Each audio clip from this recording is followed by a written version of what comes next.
ভালোবাসা মানে বিশ্বাস। ভালোবাসা মানে সারা জীবন পাশে থাকার আশ্বাস। ভালোবাসা মানে নীল আকাশ। ভালোবাসা মানে দক্ষিণা বাতাস। ভালোবাসা মানে সমুদ্রের ঢেউ। ভালোবাসা মানে বিশাল শূন্যতার মাঝে কেউ। ভালোবাসা মানে তুমি আর আমি। ভালোবাসা মানে রং তুলির ছবি। ভালোবাসা মানে শীতের সকালের শিশির বিন্দু। ভালোবাসা মানে কবিতার শেষ ছন্দ। ভালোবাসা মানে রঙিন ঘড়ি। ভালোবাসা মানে তোমার হাতের কাঁচের চুড়ি। ভালোবাসা মানে তুমি আছো তাই। ভালোবাসা মানে শেষ বিকেলে চলার সাথী করে তোমাকে চাই। ভালোবাসা মানে সুপ্ত অনুভূতি। ভালোবাসা মানে শত কষ্টের মাঝেও তুমি। ভালোবাসা মানে স্বপ্ন শুধু তুই।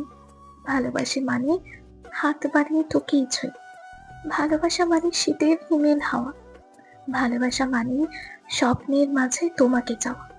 ভালোবাসা মানে হাজারো না পাওয়ার মাঝেও তোমাকে পাওয়া। ভালোবাসা মানে হাতে হাত রাখা। ভালোবাসা মানে দূরে গেলেই কান্না পাওয়া। ভালোবাসা মানে অল্প অভিমান। ভালোবাসা মানে মনের অনেকখানি টান। ভালোবাসা মানে সবটা জুড়ে তুমি। ভালোবাসা মানে ভালোবাসি শুধু তোমায় আমি। ভালোবাসা মানে ভালোবাসা, ভালোবাসি শুধু তোকে। ভালোবেসে ভালোবাসার বিধে যা রেখে। ভালোবাসা অদ্ভুত, অদ্ভুত তার রং, কখনো ধূসর, কখনো সাদা কালো, কখনো বা রঙিন। ভালোবাসার এই রঙিন দোলা চালের মধ্যে কখনো কখনো জীবন হারিয়ে যায়, কখনো কখনো জীবন ফিরে পায় নতুন জীবনের আশা, কখনো কখনো মন শান্ত হয়, কখনো জীবনের নতুন মানে খুঁজে পাওয়া যায়। ভালোবাসা আসলেই মহান। ভালোবাসার মানেটা বিশাল, বিস্তর। ভালোবাসা সুন্দর, সেটা সুন্দর চোখে দেখতে পারলে ভালোবাসা আরও সুন্দর হতো যদি পৃথিবীর সব মানুষ তার ভালোবাসার মানুষটাকে খুব সহজেই পেয়ে যেত, কোনো বাধা বিপত্তি ছাড়াই।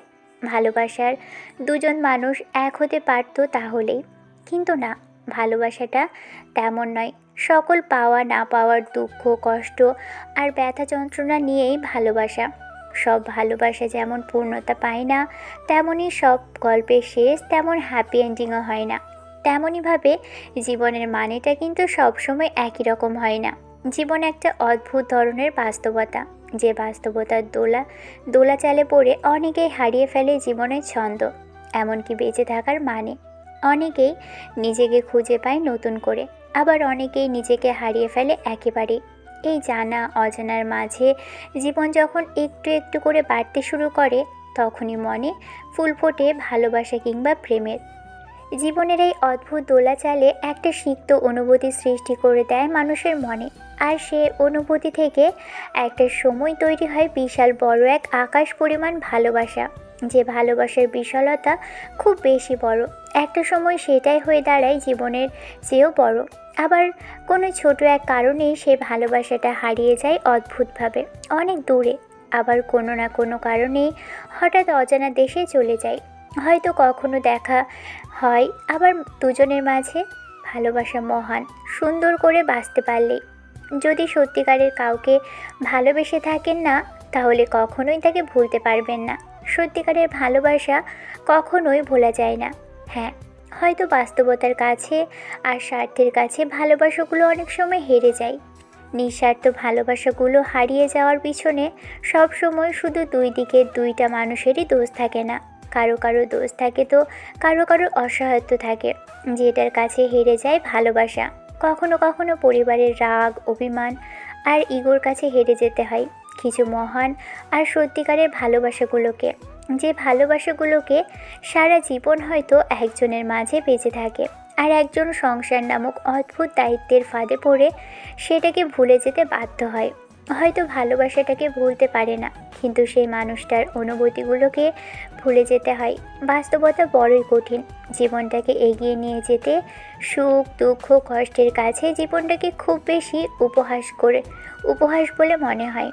আর যখনই ভালোবাসাটা জীবনে দাঁড়ানোর থাকে না, তখনই কোনো এক কারণে সেটাকে কয়েকটা মিথ্যে আর কয়েকটা শব্দের তৈরি ব্রেকআপ নামক ওয়ার্ডের কারণে শেষ করে দিয়ে আসতে হয়। ভালোবাসাটা এতটাও সহজ নয়। হ্যাঁ, হয়তো ব্রেকআপ হয়ে যায়, কিন্তু যে সত্যিকারের ভালোবাসে না, সে অপরের মানুষটাকে কখনোই ভুলতে পারে না। ভালোবাসাটা সারা জীবন থেকে যায়। ভালোবাসা যেখানে মহান, সেখানে কখনো সত্যিকারের ভালোবাসা জীবন বড্ড অসহায়। কখনো কখনো ভালোবাসা হেরে যায় অসহায়ত্বের কারণে, কখনো মধ্যবিত্ত কারণে, আবার কখনো দুইটা মানুষের ভুলের কারণে। কিছু জানা অজানা মিথ্যা আর কিছু অদ্ভুত কথার কারণে মানুষকে হেরে যেতে হয়। আমাদের আজকের গল্পটা ঠিক তেমনই। বারবার ভাবছিলাম জীবনের এই গল্পটা আমার জীবনের দ্বিতীয় শত গল্প। গল্পটা লেখার আগে বারবার ভাবছিলাম 200 গল্পের যেন এমন কিছু স্পেশাল থাকে যেটা সারা জীবন মনে থাকবে, মৃত্যুর আগ পর্যন্ত মনে থেকে যাবে। যেদিন 200তম গল্পটা পূরণ করেছিলাম, ওই গল্পটা এমন কিছু ছিল যেটা মনে রাখার মতো। কিন্তু আমার জীবনে এমন কোনো গল্প নেই যেটা কাউকে বলা যাবে কিংবা আমার মনে থেকে যাবে। ভুলে যাওয়ার অভ্যেস আছে, তাই অনেক কিছুই ভুলে যাই। কিছু কিছু স্মৃতি সারা জীবন মনে আঁকড়ে থাকে। তেমন কিছু স্মৃতি ছিল, কিন্তু সেটা সবাইকে বলার মতো না। তাই ভেবেছিলাম এমন কারো জীবনের কাহিনী এই গল্পতে লিপিবদ্ধ করব, যেটা মানুষের মনে থাকবে, যেটা মানুষ মনে রাখবে, যেটাতে মানুষের মনে হবে আসলেই জীবন বড়ই অদ্ভুত। অনেকেই জীবনের মানে বুঝতে শিখবে, ভালোবাসাটা কেমন হতে পারে সেটা বুঝতে পারবে। না, এই গল্পটা আর যাই হোক, অন্তত আমাকে নিয়ে নয়, কিন্তু একজন চেনা পরিচিত আর লেখকের জীবনের সম্পর্কে, যে লাভ স্টোরির জন্মের আগে থেকেই লেখালেখির মধ্যে আছে। লেখক সবার কাছে কতটা জনপ্রিয় জানি না, তবে গল্পের আর নিরাপত্তার স্বার্থে তার নামটা প্রকাশ করা সম্ভব নয়। তবে প্রতিবারের মতো এবারও ঈশান নামটা ব্যবহার করা হবে। একজন লেখকের জীবন নিয়ে যেহেতু গল্পটা লেখা, তাই সম্পূর্ণ গল্পের সবটাই বাস্তবতা থাকবে। কিন্তু গল্পটাকে শেষ করার জন্য কিছু কাল্পনিক চিত্র দ্বারা গল্পটা সমাপ্ত করা হবে। আশা করি সবাই শেষ পর্যন্ত সাথে থাকবেন। জীবনের অদ্ভুত নিয়ম আর বাস্তবতার কাছে হাঁটতে হাঁটতে, দুঃখ কষ্ট পেতে পেতে জীবনটা এখন অতিষ্ঠ হয়ে গেছে। বাস্তবতার কাছে আর জীবনের এই অদ্ভুত মানের কাছে নিজেকে খুব বেশি অসহায় বলে মনে হয় ঈশানের। মাঝে মধ্যে মনে হয় সব কিছু ছেড়ে ছুড়ে দিয়ে একদম শান্ত হয়ে যেতে। আবার পরক্ষণে মনে হয় ওর একটা পরিবার আছে, সেজন্য নিজেকে চাইলেও শেষ করে দিতে পারে না। কারণ বাস্তবতার কাছে সারা জীবন মার খেতে খেতে এসে ভালোবাসার মানুষটাকে পর্যন্ত হারিয়ে ফেলেছে শেষে। আমি মাঝে মধ্যে বলি দ্বিতীয়বার হয়তো কাউকে ভালোবাসা যায়। হ্যাঁ, সেটা আসলেই সত্যি। ভালোবাসাটা যখন বারবার নিজের থেকে দূরে হারিয়ে যায় না, তখন জীবনে বাঁচার মানেটাই শেষ হয়ে যায়। বাঁচার কোনো ইচ্ছাই মানুষের থাকে না। তারপরও বাস্তবতাটাকে মেনে নিতে হবে। পরিবারের মুখের দিকে তাকিয়ে মানুষগুলোর কথা চিন্তা করে দাঁতে দাঁত চেপে সব সহ্য করে যেতে হয়। তারপরও ঈশানের মনে হয় এখন বহু দূরে হারিয়ে যেতে, কিন্তু অসহায়ত্বের কাছে সেটা শত বাধা বিপত্তিকে টেক্কা দিয়েও এখনও টিকে আছে জীবনের এই অদ্ভুত মানের কাছে। শেষ পর্যায়ে দুঃখ কষ্ট পেতে পেতে জীবনের মানেটাকেই হারিয়ে ফেলেছে। এখন আর বাঁচার ইচ্ছেটাই যেন মরে গেছে। তারপরও টিকে থাকার চেষ্টা করছে, কিন্তু বাস্তবতাটা বড়ই কঠিন। তাই ভালোবাসার মানুষগুলো লাইফ থেকে এমনভাবে হারিয়ে গেছে, যার জন্য জীবনের মানেটাই খুব সহজ সরল আর সাদাসিধে হয়ে গেছে। শেষবার এতটাই কষ্ট জীবনে নেমে এসেছে যে চোখ দিয়ে অশ্রু ঝরানো ছাড়া আর নীরবে কান্না করা ছাড়া আর কোনো উপায়ই ছিল না। নীরবে মেনে নিতে হয়েছে বাস্তবতাটাকে, হারিয়ে ফেলতে হয়েছে ভালোবাসার মানুষটাকে, যাকে কথা দিয়েছিল সারা জীবন তার পাশে থাকবে, কিন্তু তাকেই নিজে থেকে রাস্তার মাঝখানে ছেড়ে আসতে হয়েছে। বাস্তবতাটা বড়ই কঠিন, যে বাস্তবতার কাছে ভালোবাসাগুলো হেরে যায়। মানুষ না বড়ই অদ্ভুত। জীবনের তাগিদে বাঁচার সঙ্গী হিসেবে কাউকে না কাউকে চাই। মানুষ একলা বাঁচতে পারে না, একলা সারা জীবন কাটাতে না হয় সেই জন্য একটা সঙ্গীর খোঁজ করে বেড়ায় মন। কিন্তু শতবার কারো হাত ধরে বাঁচার চেষ্টা করলেও বারবার যখন মানুষগুলো হাত ছেড়ে দেয় আর দূরে সরে যায়, তখন জীবনটা ধূসর ছাই হয়ে যায়, যে ছায়ের মধ্যে থেকে আর কোনো জীবনের আশা ভরসা পাওয়া যায় না। জীবন যখন থমকে যায়, স্বপ্নগুলোও তখন দিশেহারা হয়ে যায়। ভালোবাসার মানুষগুলোর ঈশানের জীবন থেকে এভাবেই হারিয়ে গেছে। যার জন্য এখন বাঁচার কোনো মানেই নেই। শেষবার এমন কিছু জীবনে ঘটে গেছে যার জন্য অনেকবার চেষ্টা করেছে নিজেকে বাঁচিয়ে রাখার, এই বাস্তবতার কাছে টিকে থাকার, কিন্তু এখন চাইলেও আর সেটা সম্ভব হচ্ছে না। খুব বেশি কষ্ট হয় আজকাল। কষ্টগুলো মনের দরজায় বেশ করে কড়া নাড়িয়ে দিয়ে যায়।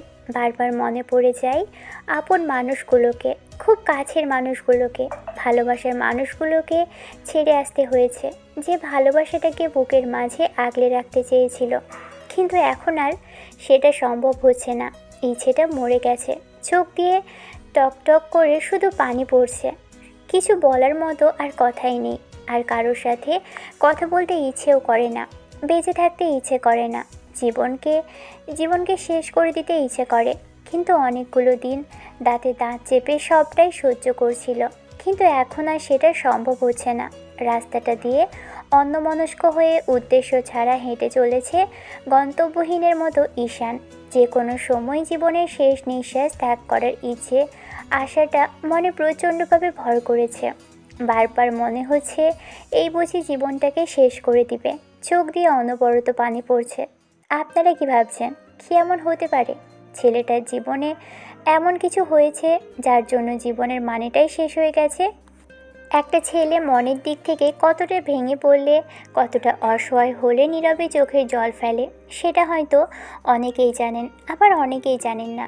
সবার কাছে মনে হয় ছেলেরা কান্না করতে পারে না, তাদের কান্না করার কোনো মানেই হয় না। তারা খুব বেশি কষ্ট না পেলে কান্না করে না, খুব বেশি অসহায় না হলে, তারা খুব বেশি কষ্ট না পেলে, খুব বেশি অসহায় না হলে কান্না করতে জানে না। ছেলেরা কান্না করলেও কাউকে সেটা বুঝতে দেয় না, আর যদি কান্না করেও সেটা কারোর সামনে নয়। একটা ছেলের ভিতরে কতটা কষ্ট আছে সেটা সে আর উপরওয়ালাই জানে। একটা ছেলে যতটা কষ্ট, মানসিক প্রেশার আর ডিপ্রেশন নিয়ে সবার সাথে হাসি মুখে কথা বলে, অতটা কষ্ট 10টা মেয়েকে একসাথে দিলে তারা 10 জনই হয়তো নিজেদের শেষ করে দিত। তারপরেও ছেলেদের বেঁচে থাকতে হয়। হ্যাঁ, এটাই বাস্তবতা। আমার এই কথাতে অবশ্য কিছু আপুর মাইন্ডে খুব লাগবে, কিন্তু কিছু করার নেই। সত্যিটা তো সত্যিই হয়, তাই না? তো হাঁটতে হাঁটতে ঈশান একটা ব্রিজের কাছে চলে আসে, আর বারবার ভাবছে অতীতের স্মৃতিগুলো আজকে বেশ করে নাড়িয়ে দিচ্ছে ভিতর থেকে। বেশ কয়েকটা মানুষের কথা মনে পড়ে যাচ্ছে। বারবার মনে হচ্ছে ওর জীবনে হয়তো এমনটা না হলেও পারত। দুঃখ, কষ্ট, হতাশা একটু কম হলেও পারত। তাহলে হয়তো জীবনের মানেটা অন্যরকম হতো। জীবনের গল্পটা একটু অন্যরকম হলে হয়তো পাওয়া না পাওয়ার গল্পের মধ্যেও শেষ পর্যন্ত জীবনে থাকতো পূর্ণতাটা। সব ভালোবাসাই কিন্তু পূর্ণতা পায় না, কিন্তু এত ভালোবাসার পরও যদি সে ভালোবাসাটা দূরে হারিয়ে যায়, না, জীবনের বাঁচার মানেটাই হারিয়ে যায়। ঠিক তেমনভাবেই ঈশানের জীবনের গল্পটা ওকে আজকে জীবনের শেষ প্রান্তে এনে দাঁড় করিয়েছে। চোখের সামনে ভাসছে কয়েকটা মায়াবী মুখ, আর পায়ের নিচে বয়ে চলেছে আবহমান একটা খরস্রোতাহীন নদী, যেখানে ঝাঁপ দিলেই মিলিয়ে যাবে জীবনটা। আর হয়তো শেষ নিঃশ্বাসটাও ত্যাগ হয়ে যাবে, শেষ নিঃশ্বাসটাও ভিতর থেকে বেরিয়ে যাবে। থাকবে না জীবনের আর কোনো কষ্ট, আর কোনো দুঃখ। শেষ হয়ে যাবে সকল আশা, ভরসা, আর এতদিনের যে ভালোবাসাটা বুকের ভিতরে আগলে রেখেছিল সেটাও। চোখগুলো আজকে অবাধ্য হয়ে গেছে, তাই বারবার শুধু জলগুলো ঝরিয়ে পড়ছে। আচ্ছা, সবার তো মনে হতেই পারে কি এমন হয়েছে যার জন্য আজকে জীবনের এই শেষ প্রান্তে এসে দাঁড়ানো। অবশ্যই জানবেন, জানানোর জন্যই আজকের গল্পটা। জানি না বাস্তব লাইফের কথাগুলো আপনাদের কাছে কেমন লেগেছে, কিন্তু এটাই বাস্তবতা, এটাই ছেলেদের জীবন, এটাই একজন মানুষের জীবনের সবচেয়ে কঠিন মুহূর্ত। একটা মানুষ খুব বেশি ভেঙে না পড়লে এত বড় একটা পদক্ষেপ নিতে পারে না। জীবনের বাঁচার মতো আর কোনো আশা ভরসা না থাকলে সেরকম একটা পদক্ষেপ নেয় না। তো যদি ও লাইফের গল্পটা আপনাদের শুনতে হয়, তাহলে ফিরে যেতে হবে আজ থেকে অনেকগুলো বছর আগে, তাও প্রায় সেই 2006 সালে, যখন থেকে সূত্রপাত হয়েছিল। সেখান থেকেই জীবন অদ্ভুত এক মোড়ে পাল্টে গিয়েছিল জীবন। ঈশানের বয়স তখন বেশি নয়, অল্প বয়স হলেও বোঝার মতো বয়স হয়েছে। কোনটা কোনটা ভালো, কোনটা খারাপ, আর কোনটা ভালোবাসা আর কোনটা অনুভূতি, সেটা মোটামুটি বোঝার বয়সটা ওর হয়েছিল। কিন্তু কখনো কাউকে ভালোবাসেনি। দিনটা ছিল একটু অন্যরকম। সেদিন ঈশানের আপু তার এক বন্ধুর বাসায় ওদের নিয়ে যায় বেড়াতে। আর সেদিনই যেন ওর জীবনের মনটা একদম অন্যরকমভাবে ঘুরে যায়। আপুর বন্ধুর বাসায় যাওয়ার পর ওই সময়টাতে ঈশান বুঝতো না ভালোবাসাটা কী, ভালোবাসার ফিলিংসটা কেমন হতে পারে, ভালোবাসার সেই অদ্ভুত অনুভূতিটা কীরকম, যেটা থেকে বোঝা যায় একটা মানুষের আরেকটা মানুষের প্রতি ভালোবাসার সৃষ্টি হয়েছে। তো ঈশানের আব্বুর বন্ধুর বাসায় যাওয়ার পর সবার সাথে ওরা কুশল বিনিময় করে নেয়। ঈশানও সবার সাথে কথা বলে, কিন্তু সবাই কেমন যেন ওকে জামাই বলে সম্বোধন করছিল। এরকম একটা বিষয়ে ঈশান একটু চিন্তার মধ্যে পড়ে যায়। ওরা কেন এরকমভাবে আজকে এসব কথা বলছে? রাজ বুঝতে পারছিল না ওকে কেন এ কথা বলা হয়েছে। ঈশান খেয়াল করেছে একটা মেয়ে বারবার ওর সামনে আসছে, আর মেয়েটা হচ্ছে ঈশানের আব্বুর বন্ধুর মেয়ে। তো ওই মেয়েটা বারবার ঈশানের সামনে আসছিল আর ওকে দেখে হাসছিল। ঈশান বুঝতেই পারছিল না মেয়েটা কেন এরকম করে হাসছে আর হাসির পিছনের মানেটা কি। তারপর ঈশান খেয়াল করলো আব্বুর বন্ধুর আম্মু বারবার ওকে জামাই বলে ডাকছে। দিদা, ভালো আছো তুমি? এই তো জামাই, ভালো আছি। তুমি কেমন আছো? জামাই? দিদা, তুমি কি বলছো বলো তো? আমি আবার জামাই হলাম কবে থেকে? হয়নি, তবে খুব শীঘ্রই হবে। হওয়ার ব্যবস্থাটাই করছি। তো ঈশানটা সারাদিন ওই বাসায় রইল। আর ওর আব্বুর বন্ধুর মেয়েটা প্রায় ওর থেকে কয়েক বছরের সিনিয়র হবে। তারপরও ওর সাথে বেশ ভালোভাবেই মিশে গিয়েছিল। আর যে মেয়েটাকে ঈশান দেখছিল ওই মেয়েটা বারবার ওর সামনে আসছিল আর কেমন যেন লজ্জা পাচ্ছিল। মেয়েটাকে দেখতে অসম্ভব সুন্দর, যেটা ভাষায় বলে প্রকাশ করা যাবে না। এই প্রথম কোনো এমন একটা মেয়ে ঈশানের নজরে আসলো যে এত সুন্দরী। কিন্তু ঈশান বুঝতে পারছে না এই মেয়েটা ওকে দেখলে হাসে কেন আর এত লজ্জাই বা পাই কেন। তারপর একটা সময় ঈশান ওকে আলাদাভাবে জিজ্ঞেস করে, আচ্ছা, আপনার নামটা কি বলেন তো? কেন? কেন, নামটা জানতে পারি না নাকি নাম বলে সমস্যা হবে আপনার? না, তেমনটা নয়। আমার নাম তিতলি একটা তিথি। হ্যাঁ, নামটার মতো আপনিও অনেক সুন্দর। ঈশানের কথাতে মেয়েটা বেশ খানিকটা লজ্জা পেয়ে মাথাটা নিচু করে নিল। ছেলেটা খেয়াল করলো মেয়েটার গালগুলো লজ্জায় টমেটোর মতো লাল হয়ে গেছে। ও একটু হাসার চেষ্টা করে বলল, এত লজ্জা পান কোথা থেকে? নামের মতো আপনিও বেশ লজ্জাপতি। আচ্ছা, একটা কথা বলবো? হ্যাঁ, বলুন। ফোনে না আপনাকে একদম লাল টুকটুকে বইয়ের মতো দেখায়, টমেটোর মতো আপনার গালজোড়া লাল হয়ে যায়। ঈশানের কথাতে তিথির লজ্জাটা যেন আরও বেড়ে গেল। মেয়েটা আর সেখানে দাঁড়াতে পারল না, দৌড়ে রুম থেকে বেরিয়ে গেল। আর ঈশান নিজে নিজে হাসতে লাগলো। ও বুঝতে পারছে না ওই মেয়েটার প্রশংসাই বা করলো কেন, আর মেয়েটা এত লজ্জাই বা পেল কেন। কয়েকটা দিন ঈশান সেখানেই থাকলো। তারপর একটা সময় ও জানতে পারলো যে তিথিকে নিয়েই সবাই ওকে উদ্দেশ্য করে জামাই বলে ডাকছিল। ঈশানের আর বুঝতে বাকি রইল না আব্বু আম্মু হয়তো তিথিকে পছন্দ করে, সেজন্য তিথিকে নিয়ে ওকে এই কথাগুলো বলছে। ঈশান যখন থেকে বুঝতে পেরেছে ওকে সবাই তিথিকে নিয়ে জামাই বলে ডাকছিল, তখন থেকে ঈশান খেয়াল করেছে মেয়েটাকে দেখতে ওর চোখে অসম্ভব সুন্দর লাগছিল। মেয়েটার সামনে আসলেই কেমন যেন লজ্জা পায়, হয়তো বুঝতে পারে বিষয়টা কিংবা ওকে পছন্দ করে। তাই ঈশানের বেশ কৌতূহল হয়েছিল জানার জন্য, কিন্তু আবার ভয়ও হচ্ছিল যদি মেয়েটাকে জিজ্ঞেস করতেই ও সবাইকে সবটা বলে দেয়, তখন সবাই আবার ওর উপর রাগারাগি করবে। এর মাঝে ঈশান আরও খেয়াল করেছে ওর আব্বুর বন্ধু প্রতিবেশীর মেয়ের নাম দিথি। ওই দিথি নামক মেয়েটা ওর থেকে একটু সিনিয়র, আর তারপরও কেমন যেন ওর সাথে কথা বলার চেষ্টা করে, ওর সাথে মেশার চেষ্টা করে। ঈশান এমনভাবে ওর দিকে খেয়াল করে না, কিন্তু ওই মেয়েটাকে দেখতে মোটামুটি সুন্দর। তার উপর ঈশান কেন জানি এখন তিথির প্রতি একটু বেশিই দুর্বল, তাই ওর দিকেই সবসময় নজর রাখে। কয়েকটা দিন ঘোরাঘুরির পর ঈশান আব্বু আম্মুর সাথে বাসায় চলে আসে। আসার দিন দেখেছিল তিথির মনটা বেশ খারাপ। মেয়েটা কেমন যেন মুখটা কালো করে আছে। তখন ঈশান ওকে ইশারায় হাসতে বললে তিথি একটু লজ্জা পেয়ে যায়। ঈশানেরও কেমন জানি আসতে ইচ্ছে করছিল না তিথিকে ছেড়ে।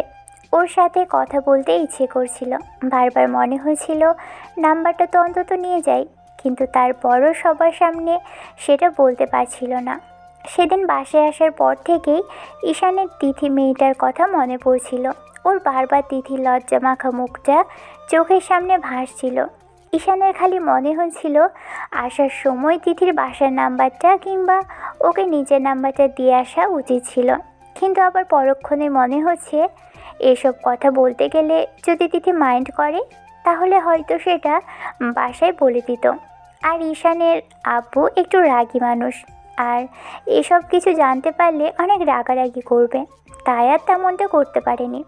1.5-2 মাস ঈশানের এভাবেই পার হয়ে গেল। আর এই দিনগুলোতে ঈশান তিথির কণ্ঠস্বর শোনার জন্য, ওর সাথে একটু কথা বলার জন্য ওর আব্বুর বন্ধুর বাসায় ফোন দিয়েছে। যতবারই ফোন দিয়েছে ততবারই কেউ না কেউ ফোন রিসিভ করে। ওকে আবার সেই একই কথাই বলেছে। তেমনই একদিন রাজ ওই বাসাতে ফোন দেয়। তখন ওর আব্বুর বন্ধুর আম্মু অর্থাৎ তিথির দিদা, ঈশানও যাকে দিদা বলে ডাকে, সে বয়স্ক মহিলা ফোনটা রিসিভ করে। তখন ও বলে, আসসালামু আলাইকুম দিদা। ওয়ালাইকুম আসসালাম। কেমন আছো নাতি? জি, আলহামদুলিল্লাহ ভালো। তুমি কেমন আছো দিদা? হ্যাঁ ভালো নাতি। তা হঠাৎ কে মনে করে ফোন দিলে? না তেমন কিছু না, এমনিতেই ভাবলাম তোমাদের খোঁজ খবরটা নেই। খোঁজ খবরটা কি আমাদের নিবি নাকি অন্য কারো? অন্য কারো মানে? থাক, বুঝতে পেরেছি। তোমার বউয়ের খবর নিতে ফোন করেছো। দাঁড়াও, তোমার বউয়ের কাছে ফোন দিচ্ছি। ঈশান কিছুক্ষণের জন্য একটু অবাক হয়ে ফোনের স্ক্রিনের দিকে তাকিয়ে রইল।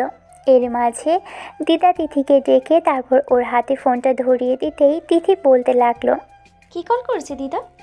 কে আবার? তোমার জামাই। কথা বলো। আমার আবার জামাই আসবে কোথা থেকে দিদ? তুমি কিসব উল্টাপাল্টা কথা বলছো? বলতে বলেছি, বলো। অন্যদিকে ফোনটা একটু লাউডে দিয়েছিল, তাই ঈশানের বুঝতে বাকি রইল না যে ওপাশ থেকে তিথি কথা বলছে, যেটা ও স্পষ্ট শুনতে পারছিল। তো তিথির হাতে ফোনটা দিয়ে দিদা বেরিয়ে গেল। তখন তিথি ফোনের স্ক্রিনের দিকে তাকিয়ে রইল আর ঈশান বলল, হ্যালো, কেমন আছেন? ঈশানের কণ্ঠস্বর শুনে এবার তিথি নিশ্চুপ হয়ে রইল। তিথির বুকের ভিতরে ধুকপুকুনিটা বেড়ে গেল আর নিমেষের মধ্যেই ওর কেমন যেন একটা অনুভূতি সৃষ্টি হলো। মেয়েটা কথা বলছে না দেখে ঈশান আবারও জিজ্ঞেস করলো, কি হলো, কথা বলবেন না? না মানে আসলে কি বলবো বুঝে উঠতে পারছি না। কথা বলতে লজ্জা পাচ্ছেন? আচ্ছা ঠিক আছে, আমি রেখে দিচ্ছি। না, আমি কি একবারও বলেছি রাখতে? তাহলে কথা বলছেন না যে? আসলে আপনার সাথে প্রথমবার কথা বলছি তো, তাই এরকম হচ্ছে। কীরকম হচ্ছে? আর প্রথমবার কথা বলছেন মানে? দিদিদের বাসায় যাওয়ার পর তো কয়েকবার কথা হলো, তখন তো এইভাবে চুপ করে ছিলেন না। আরে বাবা, ফোনে তো প্রথমবারই হচ্ছে, তাই না? হ্যাঁ সেটা ঠিক। এভাবেই ওদের কথা বলা শুরু। তারপর থেকে প্রায়ই ঈশান দিদির সাথে ফোন দিয়ে কথা বলে।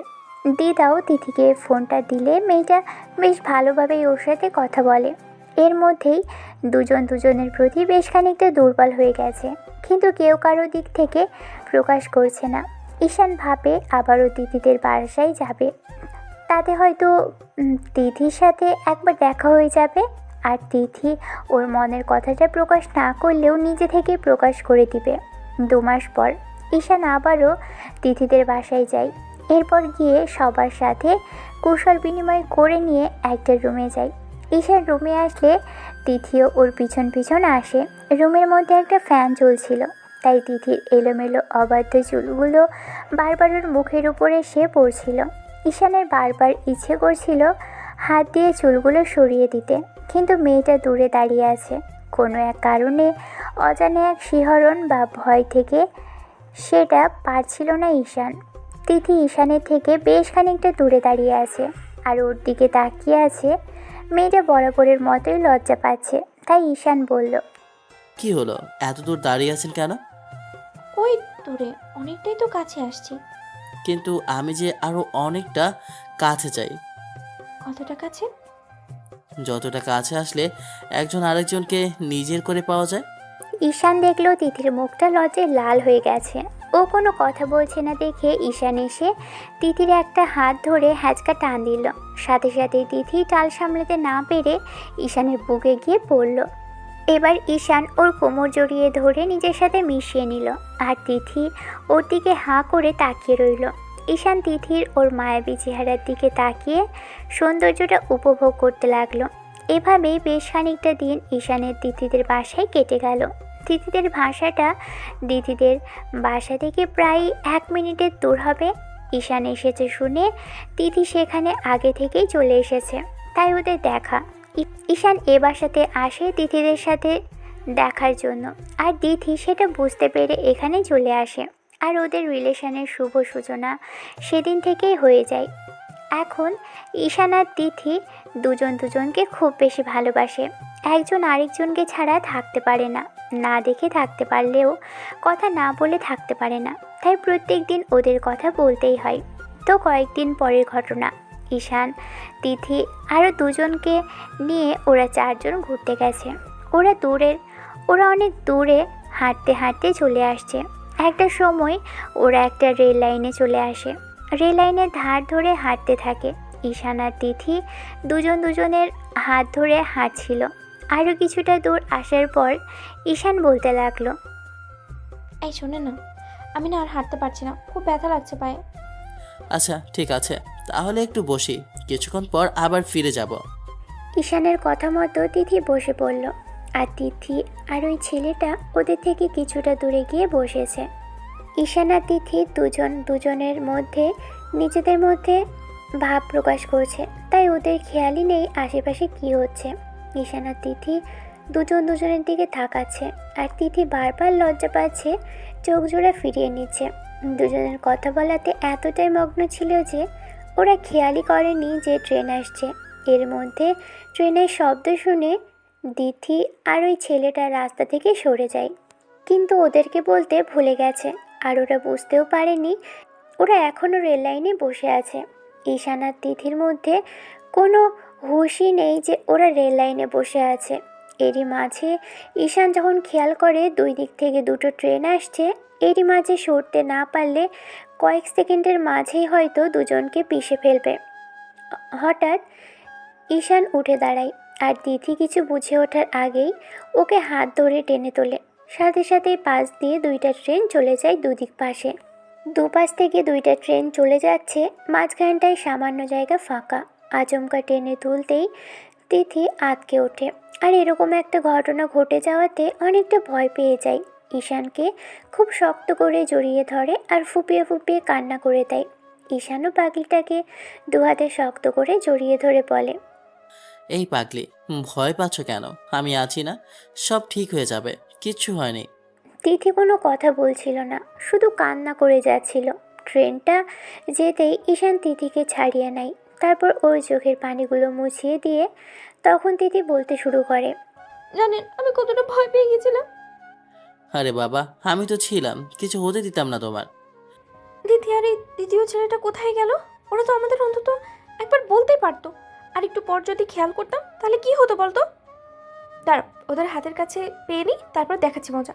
সেদিন ঈশান তিথির সাথে দেখা হলে ওর সাথে বেশ রাগারাগি করে। তখন মেয়েটা বলেও বুঝতে পারেনি। আর একটু হলেই তো দুজন মারা পড়ে যেতাম। একটা বার তো আমাদের বলতে পারতে, নাকি সেটাও বলার প্রয়োজন মনে করোনি? আরে বাবা, আমি কি জানতাম নাকি তোমরা এখনো রেল লাইনে বসে আছো? আমি বুঝতে পারিনি, ভেবেছিলাম তোমরা আগেই সরে গিয়েছো। হ্যাঁ, আর একটু হলেই একেবারে সরে যেতাম, একদম উপরে চলে যেতাম। ঈশান আর তিথি রাগী মুডে আগে আগে হাঁটতে লাগলো, আর তিথি এখনও ওর একটা হাত জড়িয়ে ধরে রেখেছে। ওরা যেদিন বাসায় চলে আসে, ঈশান আরও কয়েকটা দিন ওই বাসা থেকে তারপর বাসায় চলে আসে। আসার দিন তিথি কান্না করে দেয়। ঈশান খেয়াল করে তিথি মুখটা কালো করে রেখেছে। তখন ওর কাছে এসে বলে, কি হলো, মন খারাপ করে আছো কেন? জানি না, এমনিতেই, তবে খারাপ লাগছে। আমি চলে যাচ্ছি বলে? তিথি মাথা নেড়ে হ্যাঁ সূচক উত্তর দিলে তখন ঈশান ওর দুপাশে হাত রেখে কপালে একটা কিস করে বলল, আমি কয়েকটা দিন পর আবার আসবো তোমার সাথে দেখা করতে, মন খারাপ করো না সোনা। এভাবেই যাচ্ছে দিন। ঈশান মাঝে মধ্যেই তিথিদের বাসায় আসা যাওয়া করে।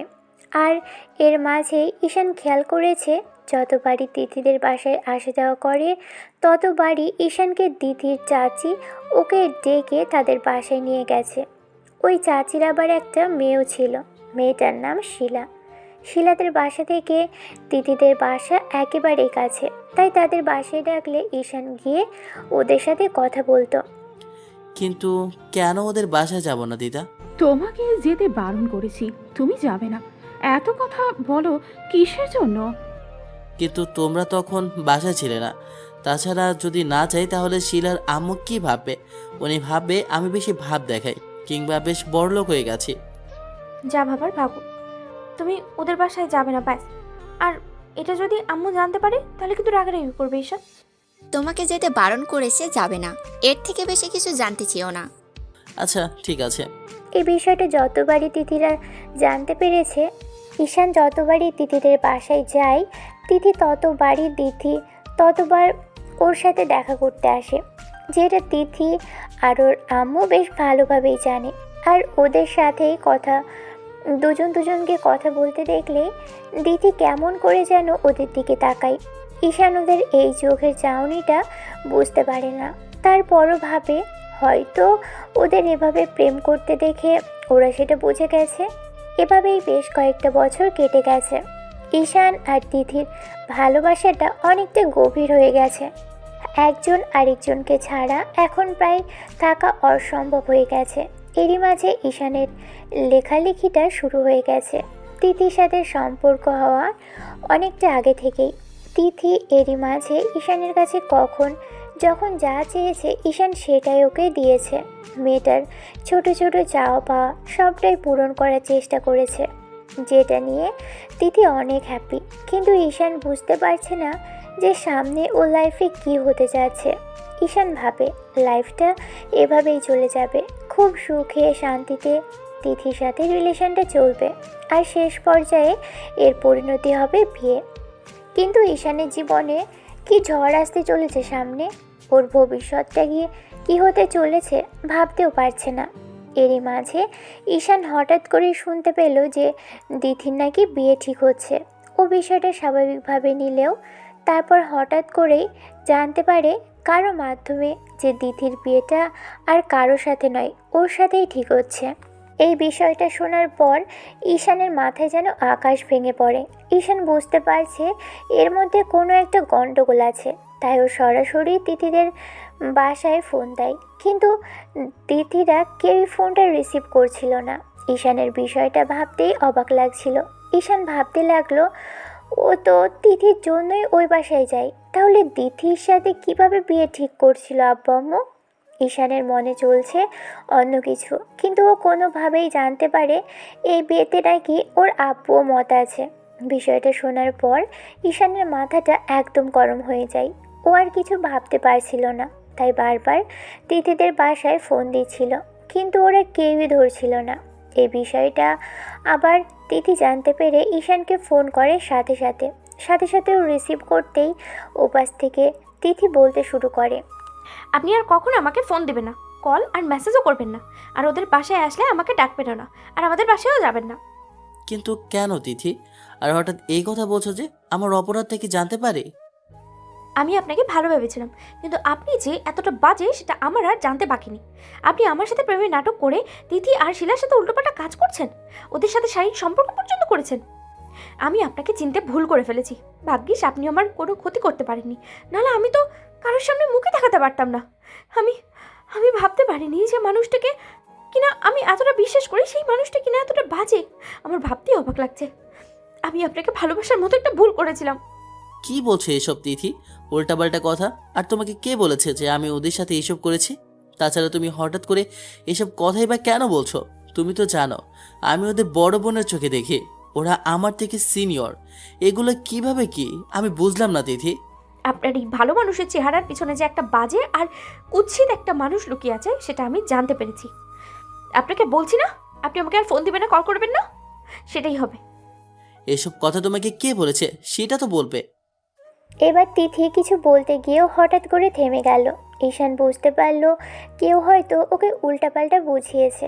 আর তিথি যে চাচাতো বোন, ওই মেয়েটা বেশি ভালো নয়, এটা ঈশান কিছুদিন আগেই জানতে পেরেছে। মেয়েটার বেশ কয়েকটা ছেলের সাথে উল্টাপাল্টা সম্পর্ক ছিল, যার জন্যই হয়তো তিথিরা ওদের বাসায় যেতে ওকে বারণ করত। কিন্তু এখন যে তিথিকে এসব উল্টাপাল্টা কে বলল সেটা ঈশান বুঝে উঠতে পারছে না। যতবারই তিথির কাছে জানতে চাইছে, ও কেবল এসব কথাই বলছে, আর কিসের জন্যই বা এরকম বলছে সেটাও জানে না। তুমি এরকম কথা বলছো কেন? আমি বুঝতে পারছি তিথি, তোমাকে কেউ উল্টাপাল্টা বলেছে। আমাকে বলো কে কি বলেছে, আর কে তোমাকে এসব আজে বাজে কথা বলল। আমার দিথি আর শিলার সাথে এসব উল্টাপাল্টা সম্পর্ক ছিল। তুমি তো জানো আমি তোমাকে কতটা ভালোবাসি, তাহলে কেন এসব কথা বলছো তিথি? আমার সবটা জানা হয়ে গেছে, আপনি আমাকে আর ফোন দিবেন না, ব্যাস। ঈশান বুঝতে পারছে তিথিকে কেউ এমনভাবে ব্রেন ওয়াশ দিয়েছে, যার জন্য যে মেয়েটা ওকে এত ভালোবাসতো সে ওর সাথে কথাই বলতে চাইছে না। তিথির মুখে এসব কথা শুনে ঈশানেরও মাথায় যেন আকাশ ভেঙে পড়েছে। এই প্রথম তিথি মেয়েটা ঈশানের সাথে এভাবে কথা বলছে। ঈশান বারবার মেয়েটাকে ফোন দিয়ে জানার চেষ্টা করছে কি হয়েছে, কিন্তু তিথি আর ফোনটা রিসিভ করছে না। সব জায়গা থেকেই ওকে ব্লক দিয়ে দিয়েছে, এমনকি ওর ফোনটাও বন্ধ করে রেখেছে। তিথিদের বাসায় ফোন দিয়ে ওদের কাউকে পাচ্ছে না। ঈশান পুরো পাগল হয়ে গেছে, টেনশনে ওর মাথাটা ফেটে যাচ্ছে, কষ্টে বুকটা ফেটে যাচ্ছে। এরই মধ্যে ঈশান কোনোভাবেই জানতে পারে ও যে ঘটনাটার কথা শুনেছে সেটা সত্যি। দিদির সাথে ওর বিয়ের কথাটা চলছে, আর সেটা ফ্যামিলিগতভাবেই। ঈশান ভাবে এভাবে থাকলে যেভাবেই হোক ওর আব্বু আম্মু ওকে জোর করেই দিদির সাথেই বিয়ে দিয়ে দিবে।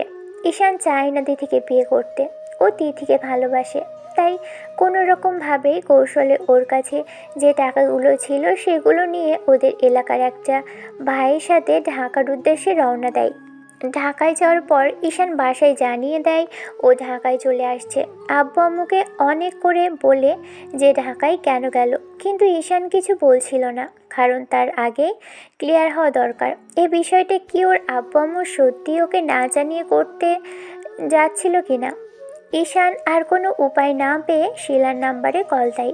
কয়েকবার বাজতেই শিলা রিসিভ করে, তখন ওকে বলে, শিলা তুমি একটু তিথিদের বাসায় ফোনটা নিয়ে যাবে? আসলে ওদের ফোন দিচ্ছি কিন্তু কাউকে পাচ্ছি না। আচ্ছা ঠিক আছে, তুমি একটু ধরো। ঈশানের কথা মতো শিলা ওদের বাসায় গিয়ে তারপর তিথির আম্মুকে বলে, চাচি, ঈশান আপনার সাথে কথা বলবে। ঈশান আমার সাথে কথা বলবি? তাহলে তোদের ফোন দিয়েছে কেন? আমাদের ফোন দিতে পারে না? আপনাদের নাকি ফোন দিয়েছিল, কিন্তু আপনাদের সবার নাম্বার বন্ধ, কেউ রিসিভ করছে না, সেজন্য আমাকে ফোন দিল। ঈশান ফোনের ওপাশ থেকে বুঝতে পারছিল তিথির আম্মু শিলার সাথে বেশি মিস করছে। তারপরও একটা সময় ফোনটা নিয়ে তিথির আম্মু ফোনটা কানে নিয়ে বলতে লাগলো, আম্মু তুমি এই কলটা কাটো, আমাদের নাম্বারে ফোন দাও। ঈশান তিথির আম্মুর কথা মতো ওদের নাম্বারে কল দিতেই তখন তিথির আম্মু ফোনটা রিসিভ করে। তখন ঈশান ওনাদের বিষয়টা বললে তখন ভদ্রমহিলা বলল, তুমি ঠিকই শুনেছ, দিতির সাথে তোমার বিয়ের কথা চলছে, আর তোমার আব্বু এতে রাজি। আমাকে না জানি এসব করার মানে কি? আর দিথির সাথে বিয়ে ঠিক করলেই যে আমি ওকে বিয়ে করব তার তো কোনো মানে নেই। আব্বু ঠিক করেছে, আমার কি এখানে কোনো মতামত নেই? আব্বু বললেই হবে? সেটা আমাদের সাথে কথা বলে কোনো লাভ নেই। তোমার আব্বু বিয়েতে রাজি আছে, তুমি বিয়ের জন্য প্রস্তুত থাকো, দিতির সাথেই তোমার বিয়ে হবে। অসম্ভব। আব্বু বললেই আমি বিয়ে করব নাকি? আমি যাকে ভালোবাসি না তাকে কখনোই বিয়ে করব না। তুমি রাজি হওয়া আর না হওয়াতে কিছু যায় আসে না, তোমার আব্বু রাজি তাতেই অনেক। হ্যাঁ সেটা দেখব, তুমি বিয়ের জন্য প্রস্তুত হও, যেটা বলেছি সেটাই হবে, আর উল্টাপাল্টা কিছু থাকলেও এগুলো ভুলে যাও। এমন কিছু শুনে ঈশান পুরো পাগল হয়ে গেছে। ও ভাবতেই পারছে না ওর লাইফে এসব কী হচ্ছে। অন্যদিকে তিথির সাথে ও কথা বলতে পারছে না। আজ কয়েকটা দিন যাবৎ মেয়েটা ওকে ইগনোর করে চলেছে, সব জায়গা থেকে ব্লক করে দিয়েছে, কোনোভাবেই ওর সাথে যোগাযোগ করে উঠতে পারছে না। এরই মাঝে ঈশান তিথির সাথে কথা বলার চেষ্টা করলেও এই মেয়েটা ওর সাথে কোনো কথা বলছিল না। ঈশান বুঝতে পারছিল হয়তো এই বিষয়টা নিয়ে তিথিকে উল্টাপাল্টা কিছু একটা বুঝিয়েছে তিথি মেয়েটাই, যার জন্য তিথি ওর সাথে কথাই বলতে চায় না। এমনকি আগে যে জিনিসটা খেত না সেই জিনিসটাই খেতে শুরু করেছে সে। এরই মধ্যে থেকে ওর বাসা থেকে ওকে অনেকবার ফোন করেছে, কিন্তু ঈশান কারোর সাথেই কথা বলেনি। ঈশানের আব্বু আম্মু ওর মামাকে ফোন করে ওর সাথে দেখা করতে বললে ঈশান বিষয়টা জানতে পেরেই সেই জায়গাটায় থাকতো, সেই জায়গাটা থেকে অন্য আরেকটা জায়গায় চলে যায়। তারপর সেখানে গিয়ে একটা গার্মেন্টসের চাকরি নেয়। এর মাঝে ঈশান বাসায় কথা বলা আর অনেক আগে থেকেই বন্ধ করে দিয়েছে। দেখতে দেখতে প্রায় একটা বছর কেটে গেছে। এর মাঝে ঈশান কারোর সাথে আর কোনো যোগাযোগই করেনি। ঈশান বুঝতে পারে যে জায়গাটায় থাকে ওর মামা আবারও সেই জায়গাটার খবর পেয়ে গেছে। তখন ঈশান আবারও সেখান থেকে অন্য আরেকটা জায়গায় চলে যায়। তারপর সেখানে গিয়ে আবারও একটা চাকরি নেয়। সেখানে কিছুদিন চাকরি করে। 6 মাস চাকরি করার পর একদিন দুপুরের দিকে লাঞ্চ টাইমে অফিস থেকে বের হচ্ছিল। এর মাঝেই গেটের সামনে থেকে কেউ একজন ওর হাত ধরে টেনে একপাশে নিয়ে যায়। ঈশান লোকটার মুখের দিকে তাকালেই দেখে এটা আর কেউ নয়, ওর মামা। এবার মামা বলতে শুরু করে, কি রে, তুই এখানে বসে আসিস? আর তুই জানিস আপু আর ভাইয়া তোর জন্য কতটা টেনশন করছে? আমি আর বাসাতেই যাব না। তোমরা যাই বলো না কেন, বাসায় যাওয়া আমার পক্ষে সম্ভব না। আর এখানে এসেছো কি করতে? দেখ, রাগ অভিমান যা করার করেছিস, এখন বাসায় ফিরে চল। না, বাসায় গেলে আমাকে জোর করে ধরে ওই মেয়েটার সাথে বিয়ে দিয়ে দিবে, আর আমি ওকে বিয়ে করতে চাই না মামা। আমি বলছি ওর সাথে তোর বিয়ে হবে না। তোর আব্বু আম্মু বলেছে তুই যাকে চাস তার সাথেই বিয়ে হবে। এখন চল, বাসায় চল। মামা অনেক জোর জবরদস্তি করে ওকে বাসায় নিয়ে যায়। তারপর সেখানে ঈশান কিছুদিন থাকে। সেদিন রাতে ঈশানের আম্মুর সাথে কথা হলে আম্মু অনেক কান্নাকাটি করে ওর সাথে কথা বলে আর ওকে বলে, বাবা, তুই বাসায় চলে আয়। দেখ, আমরা তোকে জোর করে অন্য কোথাও বিয়ে দিব না। তুই যাকে বিয়ে করতে চাস তার সাথেই বিয়ে হবে। দেখ, দিথির বিয়েটা অন্য জায়গায় ঠিক হয়েছে। 2 মাস পরে বিয়ে। না, আমি বাসাতে আসবো না। বাসায় আসলে আব্বু ওই মেয়েটার সাথে আমাকে বিয়ে দিয়ে দিবে। আমার পক্ষে সম্ভব নাকি বিয়ে করা। আম্মু অনেক কান্নাকাটি আর জোরাজুরিতে ঈশান বাসায় যেতে বাধ্য হয়। বাসায় যাওয়ার পর ঈশান আবারও কেমন যেন ছন্নছাড়া হয়ে গিয়েছিল। আর এই একটা বছর যাবৎ ঈশান চেষ্টা করেছে প্রত্যেকটা দিন তিথির সাথে দেখা করার, কথা বলার, কিন্তু কোনোভাবেই সেটা সম্ভব হয়ে ওঠেনি। ছেলেটা মনের দিক থেকে পুরোই ভেঙে গেছে, তাই কখন কি করে সেটা নিজেও বুঝতে পারে না। এরই মাঝে ঢাকাতে যতদিন ছিল ততদিন এলাকায় যত লোকজন ঈশানের সাথে দেখা করার কথা বলার, যোগাযোগ করার কথা চেষ্টা করেছে, সবাইকে ছেলেটা ইগনোর করেছে। ঈশান জানতো কোনোভাবেই আব্বু ওর খবর পেলে যে করে হোক মামা ওকে খুঁজে বের করতো, আর সেটাই হয়েছে। তারপরও ঈশান বাসায় এসেছে আম্মুর কান্নাকাটিতে। যখন শুনতে পেরেছে দিথির বিয়ে অন্য কারোর সাথে ঠিক হয়েছে, তারপর বাসায় আসার পর জানতে পারে যে দিথির বিয়েটা সত্যিই অন্য কোথাও ঠিক হয়ে গেছে। তখন আম্মুর জোড়াজুড়িতে ঈশান আব্বুর সাথে প্রায় 1.5 বছর পর কথা বলতে রাজি হয়। বাসায় যাওয়ার আগে যখন আম্মু ওকে বলে ওর আব্বু নাকি মাথা ঘুরে অসুস্থ হয়ে পড়েছিল, ওই বিষয়টা নিয়ে চিন্তা করতে করতে এসব শুনে ঈশান আর রাগ করে থাকতে পারে না। আব্বুকে ফোন দিয়ে কথা বলে। তখন আব্বু ফোনটা রিসিভ করে দিয়ে বলতে শুরু করে, আব্বু, তুমি কোথায় আছো? প্লিজ তুমি বাসায় চলে এসো। দেখো, আমরা জোর করে তোমার বিয়েটা অন্য কোথাও দেওয়ার চেষ্টা করব না। তুমি যাকে বিয়ে করতে চাও, যখন বিয়ে করতে চাও তার সাথেই তোমার বিয়ে দিব। তুমি যদি চাও তিথিকে বিয়ে করতে, আমি ওর সাথেই তোমার বিয়ে দিব। তাও তুমি বাসায় চলে আসো। আব্বু, আমি আর বাসায় যাব না। বাসায় যেতেই আর ইচ্ছা করে না। আমি বুঝতে পারছি তুমি আমার উপর রাগ করে এরকম কথা বলছো। দেখো, আমি তো বললাম সব ঠিক হয়ে যাবে। আর আমি কখনো তোমাকে প্রেশার ক্রিয়েট করব না তিথিকে বিয়ে করার জন্য। তিথির বিয়েটা অন্য কোথাও ঠিক হয়ে গেছে। তুমি প্লিজ বাসায় যাও। আমার অনেক টেনশন হয় তোমাকে নিয়ে, খুব কষ্ট হয়। তুমি আমাদের একমাত্র ছেলে, তোমার আপুর তো বিয়ে হয়ে গেছে, তোমার আম্মু বাসায় একা থাকে। প্লিজ আব্বু, তুমি বাসায় চলে যাও। আমি কথা দিচ্ছি আমি আর কখনো এমন করে না জানিয়ে কিচ্ছু করব না। ঈশানকে আব্বু অনেকবার রিকোয়েস্ট করে, তখন আর আব্বুর রিকোয়েস্টটা ফেলতে না পেরে বাসায় চলে যায়। এভাবেই যাচ্ছে দিন।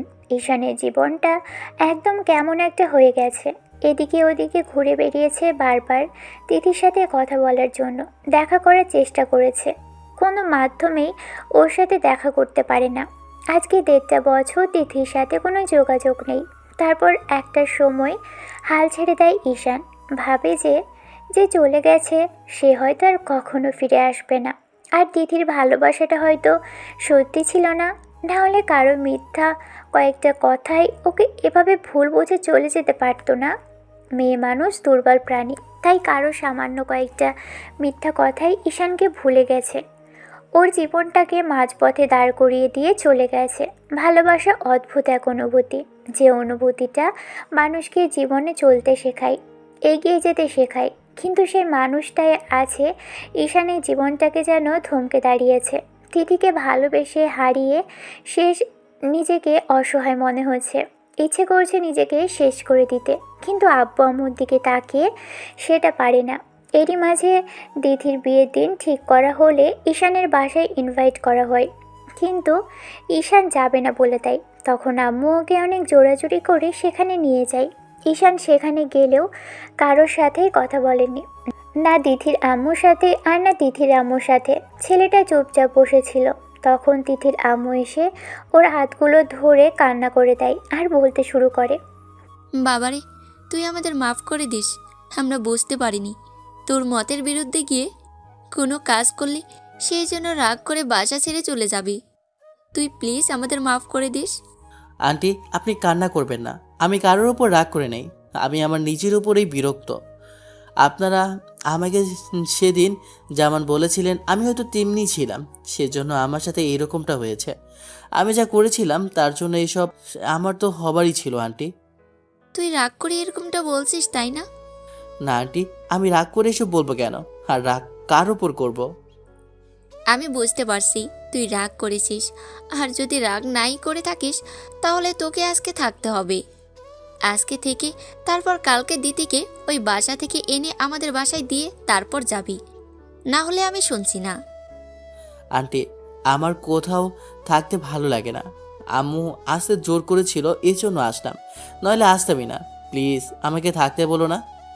এই তো দেখেছিস তুই রাগ করে আসিস, সেজন্য এরকম কথা বলছিস। তিথির আম্মু কান্না করে জোর করলো থাকতে, আবার আম্মুও বলল, তাই ঈশান কোনো উপায় না পেয়ে থাকবে বলে দেয়। বিয়ের সময় একটাবার ঈশান তিথির মুখের দিকে তাকায়নি, কেন জানি মন থেকে ওর দিকে তাকানোর ইচ্ছেটা আসেনি। এই কয়েকটা দিনে তিথিদের বাসাতে থাকলেও ঈশানের তিথির সাথে দেখা হয়নি, এমনকি তিথির বিয়ের সময়ও তিথি আসেনি। ওর সাথে সম্পূর্ণ যোগাযোগ বন্ধ হয়ে গেছে। আর ঈশান এখন নিজেও চায় না ওর সাথে যোগাযোগ করতে। কাউকে খুঁজতে খুঁজতে যখন বুঝতে পারবেন যে আপনাকে চায় না, ইচ্ছে করেই আপনার থেকে গা ঢাকা দিয়ে আছে, সবটা জানার পর আপনার কিংবা আমার কারোরই আর এর থেকে বেশি নির্লজ্জ হতে ইচ্ছে করবে না। ঈশান এখন আর ওকে খোঁজে না, কারণ সেটা মন থেকে আর আসেনি। ওই মেয়েটার জন্য অনেক কান্না করেছে, কোনো দোষ ছাড়াই আজকে ওকে একা করে দিয়ে এভাবে মাঝপথে ছেড়ে চলে গেছে।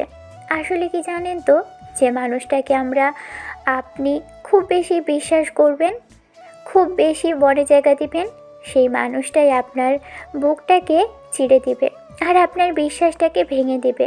ঈশানের সাথেও তেমনটাই হয়েছে।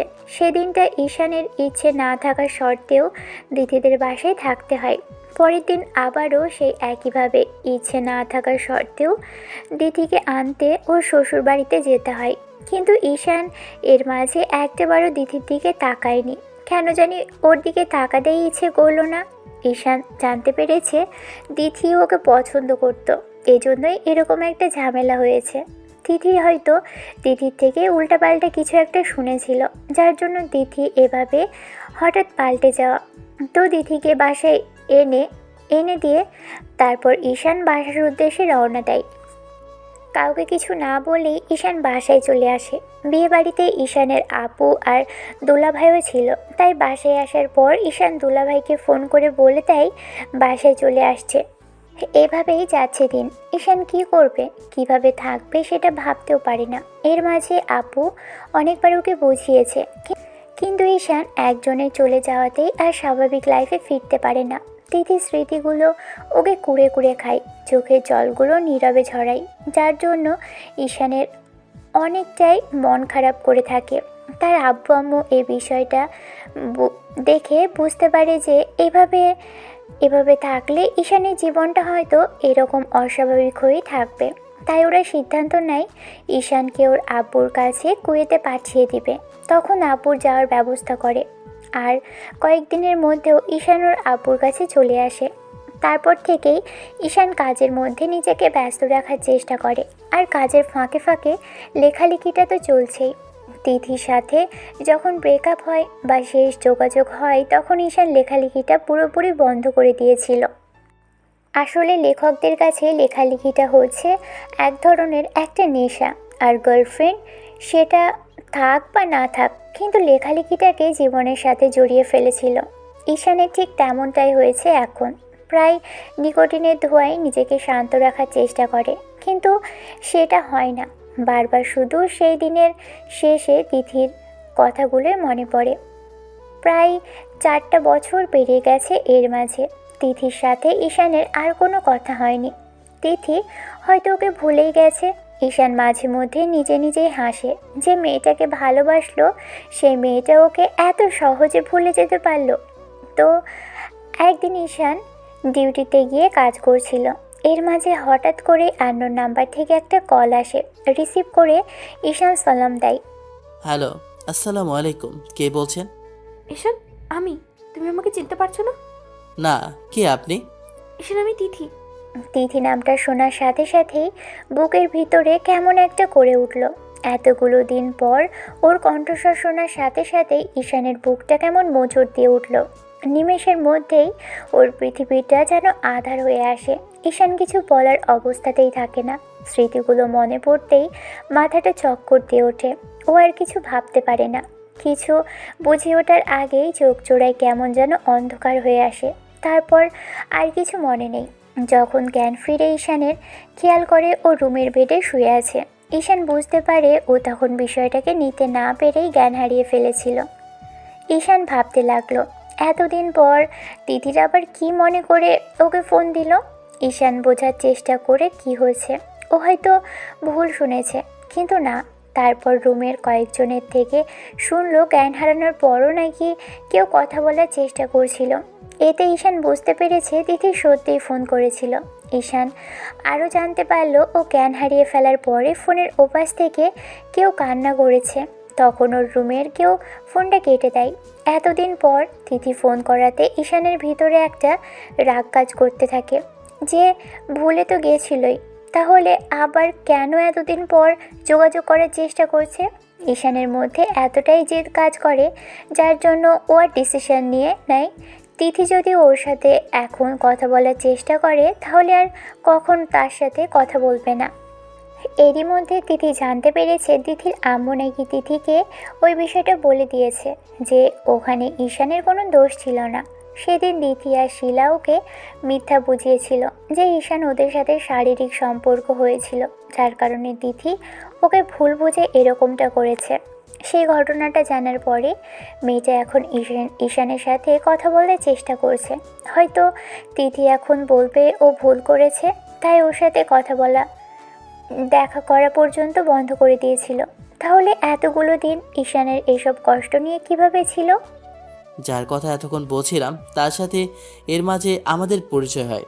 আগে বলেছিলাম নামটা প্রকাশে ইচ্ছুক নই, তাই আমার নামেই সবটা চালিয়ে দিতে হলো। মানুষটার সাথে পরিচয় হবার পর থেকে মাঝে মাঝে কথা হতো। লেখালেখির জগতে এসেই ওনার সাথে আমাদের পরিচয়, কথা বলা, এমনকি সম্পর্কটা সৃষ্টি হয়েছে। যে মানুষটাকে আমরা চোখ বুজে বিশ্বাস করতে পারি, এমন একটা মানুষ ওনাকে না দেখলে কেউ বুঝতেই পারবে না। আর মানুষটার মধ্যে যে এতটা কষ্ট লুকিয়ে আছে সেটা কেউ ভাবতেও পারবে না। ওই মানুষটা আর আমার একটা ফ্রেন্ডের মাধ্যমে অনেকগুলো মানুষের সাথে আমাদের পরিচিত হয়। আমাদের পরিচয়টা দিন দিন এগিয়ে যেতে থাকে। আর লাভ স্টোরিতে এমন খুব কম মানুষই আছে যে ওই মানুষটাকে চেনে না। আর যে চেনে না আসলে সেই লাভ স্টোরি জগতে নতুন বলতে হয়। তো সেই বড় ভাইয়ের মাধ্যমে আমি আমার একটা ফ্রেন্ড জয়েন হই একটা হোয়াটসঅ্যাপ গ্রুপে। ওইখানে আমরা বেশ ভালোই আড্ডা দিতাম, কিন্তু আমি অনলাইনে একটু লেট করে আসছিলাম। তখন আমার ফ্রেন্ডের মাধ্যমে জানতে পারলাম সেই ভাইয়ের নাকি একটা মেয়েকে বেশ পছন্দ হয়েছে। এরকম একটা ঘটনার পর আমি কাউকে রিকভার করতে প্রথমবার দেখেছিলাম। সেই ভাই মেয়েটার সাথে কথা বলতে বলতে অগত্যা তৈরি হয়। তারপর মেয়েটাকে ভাই প্রপোজ করে। মেয়েটা প্রথমে রাজি হচ্ছিল না। তারপর একটা পর্যায়ে গ্রুপের অনেক সিনিয়র পার্সন মেয়েটাকে বোঝাতেই মেয়েটা তখন সেই বড় ভাইয়ের প্রপোজালটা অ্যাকসেপ্ট করে নেয়। কিন্তু মেয়েটার বেশ কিছু শারীরিক সমস্যা ছিল, যার কারণে ওকে কয়েকটা অপারেশন করাতে হতো। আর ভাই মেয়েটাকে বেশ পছন্দ করতো, হয়তো ভালোবাসতো কিছুটা, কারণ দ্বিতীয়বার কাকে ভালোবাসা যায় সেজন্য হয়তো মেয়েটাকে ভালোবেসে ফেলেছিল। বেশ ভালো চলছিল ওদের দিনকাল। এমনকি ওই মেয়েটার সাথে আমি আমার আরেকটা ফ্রেন্ডের গ্রুপে সবাই কথা বলতাম। সোশ্যাল মিডিয়ায় থাকলে যেমনটা হয়, মেয়েটাও মনের দিক থেকে বেশ ভালোই ছিল, কিন্তু ওদের মাঝে সন্দেহটা একটু বেশি ছিল। যেমন বড় ভাইয়ের দিক থেকে সন্দেহ ছিল, তেমনিভাবে ওই মেয়েদের দিক থেকেও সন্দেহ ছিল। আর অল্পতে মেয়েটা কান্না করে দিত, কারণ জীবনের প্রথমবার মেয়েটা কাউকে ভালোবেসেছিল। মেয়েটার নাম সামিয়া। সামিয়া খুব আবেগপ্রবণ একটা মেয়ে। বারবার সেই ভাইকে বলতো, শুনেন, যখন আমি আপনার ব্যবহারগুলো চেঞ্জ হতে দেখবো না, যখন ভাববো যে আপনার লাইফে আমারও প্রয়োজন নেই, তখন আমি নিজে থেকেই আপনার কাছ থেকে দূরে সরে যাব। আপনাকে বলেও দিতে হবে না। গল্পের এই পর্যায়ে আবার কারণবশত মেন চরিত্রের নামটা পরিবর্তন করতে হচ্ছে, কারণ ঘটনার প্রথম দিকটায় আমাদের সাথে মানুষটার যোগাযোগ ছিল না। আর আগেই বলেছিলাম নাম প্রকাশে মানুষ অনিচ্ছুক, তাই এই পথ অবলম্বন। যাই হোক, এই পর্যায়ে নামটা রাফসান ব্যবহার করা হয়েছে।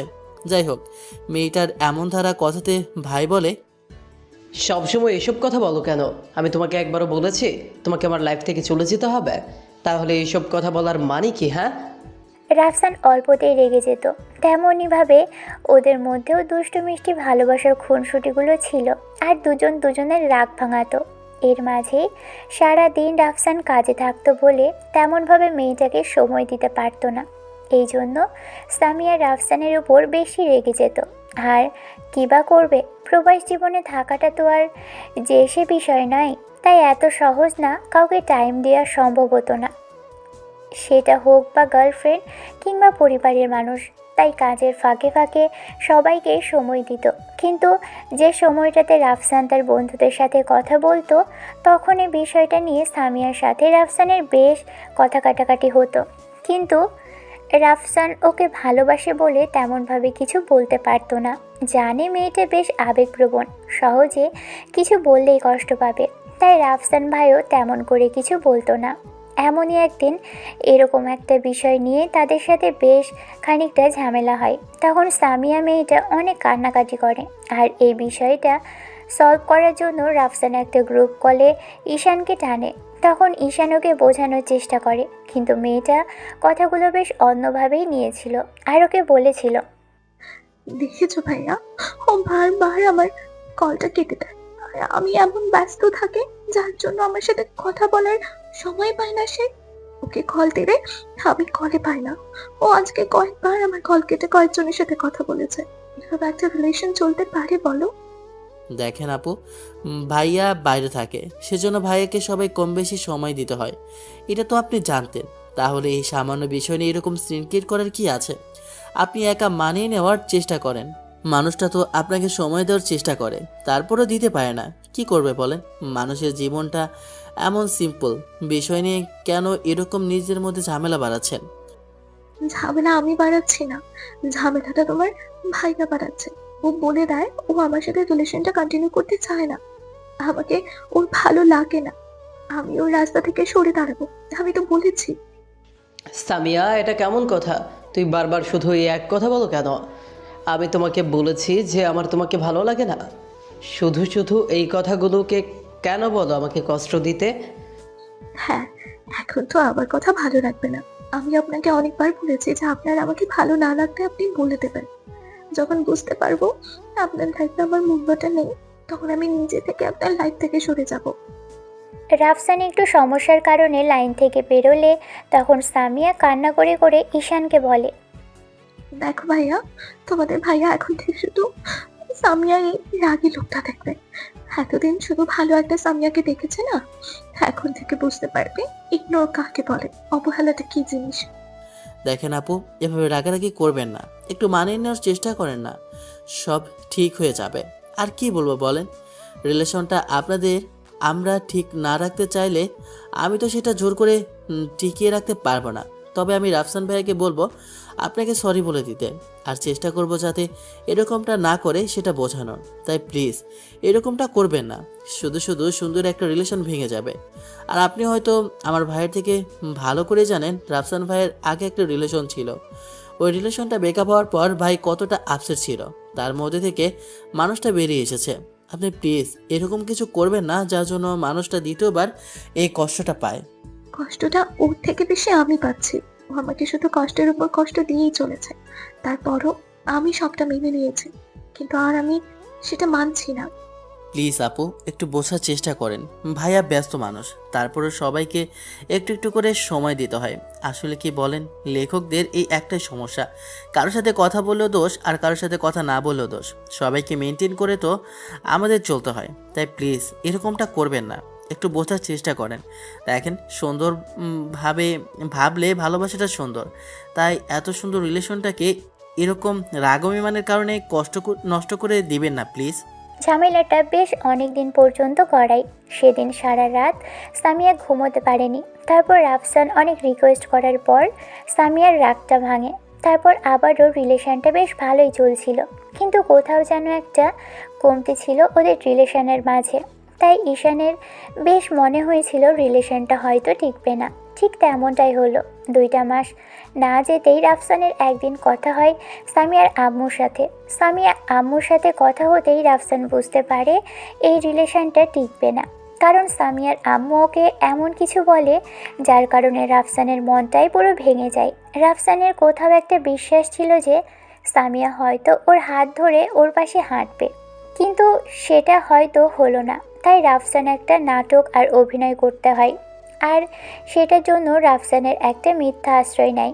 আর রাফসানের সামিয়াকে নিচের দিক থেকে দূরে সরিয়ে নেওয়ার জন্য সামিয়াকে একটু ইগনোর করতে থাকে। রাফসান এতটাই বেশি ইগনোর করছিল যেটা থেকে সামিয়া বুঝতে পারে রাফসান পাল্টে গেছে। ভাবে হয়তো ওর লাইফে কেউ এসেছে যার জন্য ছেলেটা ওকে এতটা বেশি ইগনোর করছে। সামিয়া বিষয়টা নিতে পারছিল না, অনেক বেশি আপসেট ছিল, কান্নাকাটি করতো। মাঝে মধ্যে ঈশানকে আর ওর আরেক বন্ধুকে, এমনকি গ্রুপে একটা আপু ছিল, তাকেও কল করে সবটা বলতো। এমন কিছু শোনার পর ঈশান আর ওর ফ্রেন্ড অনেকটা অবাক হয়ে যায়। ওরা ভাবতেও পারছিল না রাফসান এরকম কিছু করবে। আর কোথায় যেন এখানে একটা মনে হচ্ছিল এর মধ্যে কোথাও একটা গ্যাপ আছে। তাছাড়া রাফসান এরকম ছেলে নয় যে এত সহজে পাল্টে যাবে, কিন্তু কোথাও যেন একটা পিছুটান পাওয়া যাচ্ছিল। ঈশান জানে এটা ওদের পার্সোনাল বিষয়, তাই ওদেরকে কিছু জিজ্ঞেস করতো না। সামিয়া নিজে থেকে ঈশানকে বলেছিল রাফসান পাল্টে গেছে, আর রাফসানের লাইফে নাকি তিথি ফিরে আসতে চাইছে। কিন্তু ঈশানের কোথাও যেন একটা বিশ্বাস ছিল রাফসান এমনটা করতে পারে না। এর মাঝে রাফসান নাকি একদিন সামিয়াকে কল করে বলেছিল, আচ্ছা সামিয়া, এখন আমি কি করব বলো? তিথি আমার লাইফে ফিরে আসতে চাইছে, আমি কি করব বলো? আমি কাকে মেনে নিব আর কাকে দূরে সরিয়ে দিব আমি কিছুই বুঝতে পারছি না। আমি তো আপনাকে বলেছি আমি হচ্ছে আপনার সেকেন্ড অপশন। আপনার বিষয় আপনি কাকে মেনে নেবেন। আমি তো বলেছি আপনার লাইফে যদি কেউ চলে আসে, আমি সেটা বুঝতে পারি, তাহলে আমি ঠিকই নিজেকে আপনার থেকে দূরে সরিয়ে নেব। আপনি তিথিকে মেনে নিতে পারেন, এতে আমার কোনো আফসোস নেই, কারণ আমি জানি জোর করে আর যাই হোক ভালোবাসাটা হয় না। তারপর সামিয়া নিজেই রাফসানের সাথে ব্রেকআপ করে নেয়। আর কি বা করবে, কি করার আছে এই বিষয়টা শোনার পর ঈশানের বেশ খানিকটা খারাপ লেগেছিল। তারপর রাফসান নিজে থেকে ঈশানকে ফোন করে আর ওকে বলে সেদিন সামিয়ার আম্মুর সাথে কথা বলার সময় কি হয়েছিল। সেদিন সামিয়ার আম্মুর সাথে ওর কথা হয়েছিল। ওই দিন সামিয়ার আম্মু রাফসানকে বলেছিল ও দেশের বাইরে থাকে, সেজন্য সামিয়ার আম্মু চায় না ওনাদের মেয়েটা নিজেদের থেকে বেশি দূরে থাকতে। তাই রাফসানকে উনি রিকোয়েস্ট করে বলেছিল, দেখ বাবা, স্বামী আমাদের একমাত্র মেয়ে, আর ও থাক এক দেশে আর তুমি থাকো আরেক দেশে। তুমিও বাংলাদেশ আসলেও তোমরা দুজন দুই দেশে, আর এখন তুমি দেশেও নেই। এই মেয়েটাকে আমি একদিন ছেড়ে থাকতে পারি না। তাহলে সারাটা জীবনের জন্য ওকে দেশের বাইরে পাঠিয়ে কিভাবে ভালো থাকবো বলো? এই সম্পর্কটা স্বামী আর আব্বু কখনো মেনে নেবে না।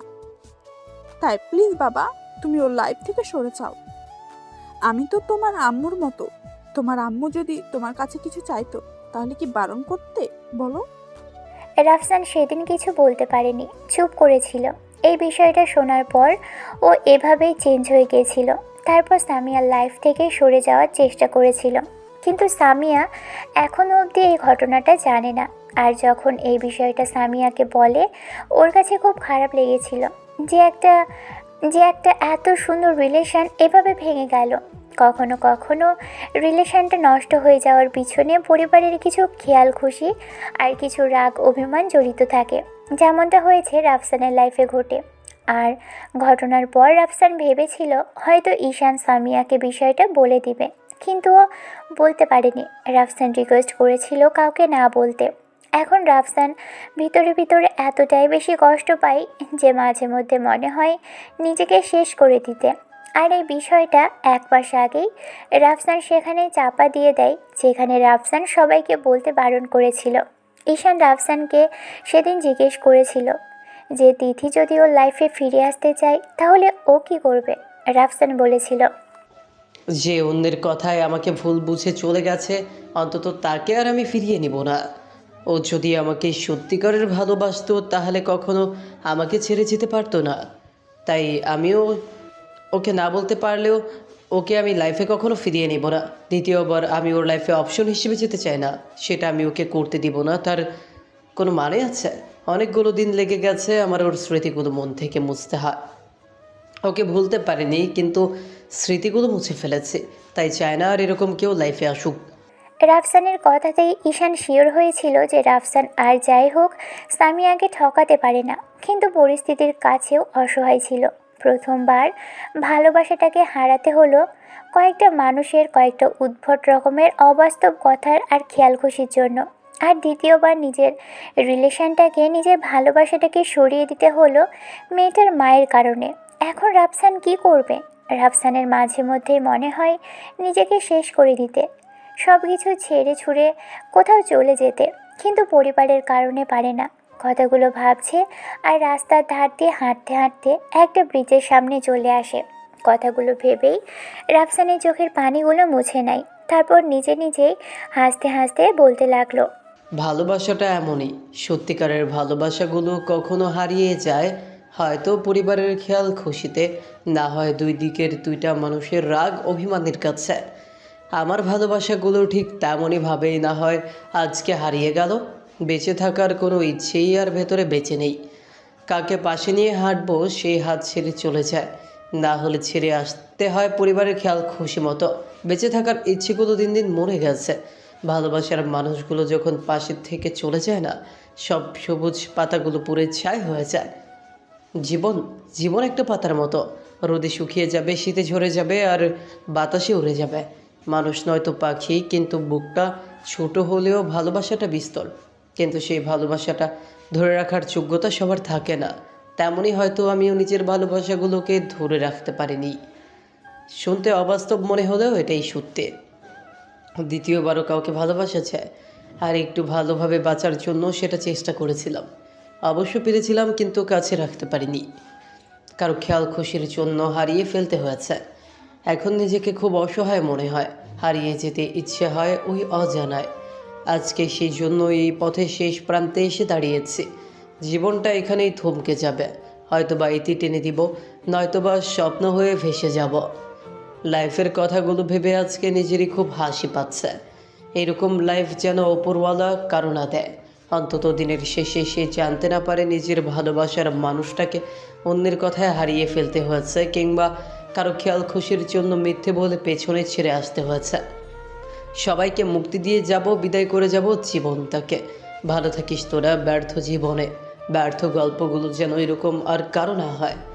কথাগুলো বলেই রাফসান দুহাত দিকে মেলে দিল। তারপর ব্রিজের রেলিংয়ের উপর উঠে নিজের দিকে লুটিয়ে পড়ল।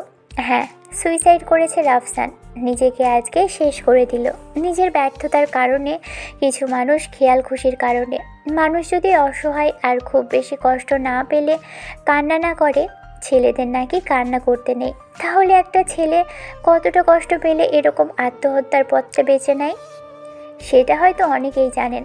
যারা ভালোবাসাগুলোকে পেয়ে হারিয়েছেন তারা জানেন এই হারানোর যন্ত্রণাটা কতটুকু। পাওয়ার আনন্দ থেকে হারানোর কষ্টটা অনেক বেশি। তাই যাদের ভালোবাসাগুলো পাশে আছে অবশ্যই ভালো রাখার চেষ্টা করবেন। ভালোবেসে কাউকে কখনো ধোঁকা দিবেন না। ভালো না বাসতে পারলে ওই মানুষটাকে আপনার অবহেলা করার কোনো অধিকার নেই। আর অবশ্যই যে আপনাকে ভালোবাসে, সময় থাকতে তার মূল্য দিতে শিখুন। আশা করি আমার কথাগুলো বুঝতে পেরেছেন। এই গল্পটা আপনাদের সামনে এজন্যই তুলে ধরা যে বাস্তব লাইফের একটা ঘটনা, কিন্তু গল্পটা হয়তো বাস্তব সত্যিকারের সুইসাইড করেনি, কিন্তু এই গল্পেও অবশ্যই মারা গেছে। গল্পের মধ্যে আর বাস্তব লাইফে একটা জীবন্ত লাশ হয়ে গেছে। তাই এখন মাঝে মধ্যেই মরে যেতে ইচ্ছে করে। জানি না গল্পটা কে কীভাবে নেবেন, কিন্তু এটাই বাস্তব। বাস্তবতার কাছে মানুষ যখন বারবার হাঁটতে হাঁটতে এসে জীবনযুদ্ধে পরাজিত হয়ে যায়, তখন সে মানুষটার বেঁচে থাকার ইচ্ছে করে না। আত্মহত্যা মহাপাপ। এই জন্য সবাই বলে এরকম গল্প লিখলে এক একজন এক এক রকম কমেন্ট করে। লাইফটা খুব ছোট, তাই সেখানে নিজেকে সময় দেওয়ার চেষ্টা করুন, নিজেকে ভালোবাসার চেষ্টা করুন। নিজেকে ভালো না বাসতে পারলে অন্য কেউ ভালোবাসতে পারবে না, হয়তো এরকম কিছু অনেকেই ভাবছেন। কিন্তু দেখুন, একটা মানুষ খুব বেশি অসহায় না হলে এরকম আত্মহত্যার পথটা বেছে নেয় না। ভালোবাসা সুন্দর, সেটা সুন্দর চোখে দেখতে পারলে। আর ভালোবাসাটাকে কেউ পবিত্র করে, সেটাকে নোংরা করে দেয়, আর দোষী হয় অনেকেই এই একটা কাজের জন্যই। তাই এমন কিছু করবেন না যে নিজের ভালোবাসাটা অপবিত্র হয়। কেউ নেগেটিভভাবে নেবেন না, পজিটিভভাবে ভেবে কমেন্ট করবেন। কেউ বাজে কমেন্ট করবেন না। আর ভুল ত্রুটি সংশোধনযোগ্য, ক্ষমা দৃষ্টিতে দেখবেন। মানুষ মাত্রই ভুল। যদি কোনো ভুল ত্রুটি হয়ে থাকে তার জন্য ক্ষমা করবেন। আশা করি কথাগুলো বুঝতে পেরেছেন। পরবর্তী গল্প আসা পর্যন্ত সুস্থ থাকবেন, ভালো থাকবেন, আমাদের সাথেই থাকবেন। ধন্যবাদ। আল্লাহ হাফেজ।